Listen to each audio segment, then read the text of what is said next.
how to turn on VoiceOver to read items on the screen on the iPhone 14 series. First, swipe up to go back to the home screen. Then on the home screen, tap on Settings. From the Settings screen, go down and tap on Accessibility.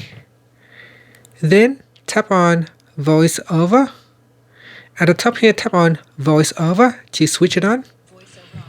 Now once it is turned on, you can tap on items on the screen to have it read aloud.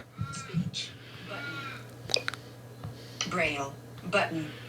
VoiceOver recognition button. Verbosity button. FaceTime.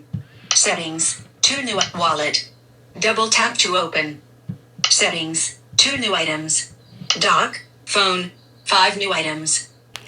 Now you can also choose what to have the VoiceOver to speak out and whatnot. So I'm going to go into Settings. 2 new items.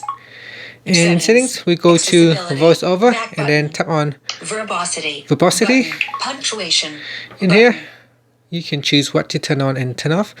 I'm going to use Siri to switch off VoiceOver for now. Turn off VoiceOver.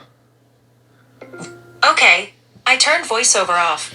And in here you can see we've got punctuation that you can choose what to speak out and not. You can choose to speak hints or not. Always speak notifications. Then you got quick nav announcements, flashlight notifications, capital letters, speak cap, deleting text, and so much more. So you can go through the settings here and choose what you want to have VoiceOver to speak out, the items on the screen, and which one not to speak out.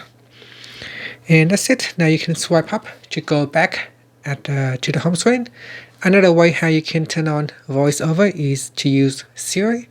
So you can press on the side button here, press and hold and ask Siri to turn on VoiceOver. Turn on VoiceOver. And you can see VoiceOver is switch on. And then you can swipe up to go back to the home screen. Double tap to open. And that's it. Thank you for watching this video. Please subscribe to my channel for more videos.